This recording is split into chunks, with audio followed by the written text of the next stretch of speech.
प्रेमानंद गोविंद शरण महाराज का एक वीडियो सोशल मीडिया पर काफी वायरल हो रहा है, जिसमें एकांतिक वार्तालाप में आए कुछ संत प्रेमानंद जी महाराज जी से कहते हैं कि आज के समय में धार्मिक स्थलों में चर्बी मिला या फिर अशुद्ध प्रसाद मिलता है, जिसके कारण वास्तव में हमारा धर्म भ्रष्ट हो गया है। इस बात पर प्रेमानंद जी कहते हैं कि आजकल जब हम यज्ञ करते हैं तो अक्सर सनातन परंपराओं से जुड़ी बातें लुप्त होती नजर आती हैं। कई स्थानों पर जाति भेद भी देखा जाता है, जबकि वेदों की परंपरा समावेश और शुद्धि बुद्धि की बात करती है। वेदों को धारण करने के लिए आहार और विचार की शुद्धि आवश्यक है, लेकिन आज अधिकांश वस्तुएं रसायनों और मिलावट के कारण अपवित्र मानी जाती है, चाहे अनाज हो, घी हो या दूध।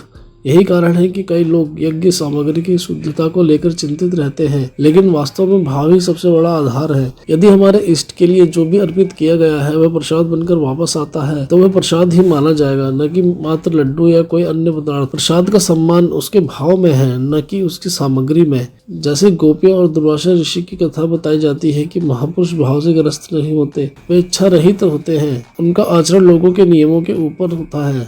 प्रेमानंद जी महाराज आगे कहते हैं कि ठाकुर जी को भोग लग चुका है, इसलिए जो हमें मिलता है वह केवल प्रसाद है। उसमें क्या था, कैसे बना, इस पर शंका करना प्रसाद तत्व का अपमान है। यदि कोई कह दे कि इसमें अशुद्धि थी, तब भी प्रसाद का ही आनंद मानना चाहिए, क्योंकि यह हमारे इष्ट की कृपा का अंश है। प्रसाद में शुद्धिकरण की बात करना उसके लिए दिव्य स्वरूप को कम करना है।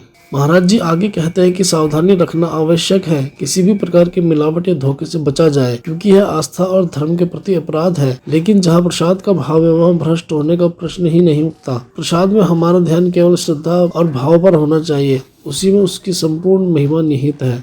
ऐसी तमाम जानकारियों के लिए मोक्ष चैनल को सब्सक्राइब कर दें, बेल आइकन को भी जरूर दबा दें, ताकि आपसे कोई भी महत्वपूर्ण जानकारी ना छूटे और साथ ही साथ हर एक वीडियो का नोटिफिकेशन आप तक पहुंचे। कोई शिकायत या सजेशन देना चाहते हो तो नीचे कमेंट सेक्शन के माध्यम से दें।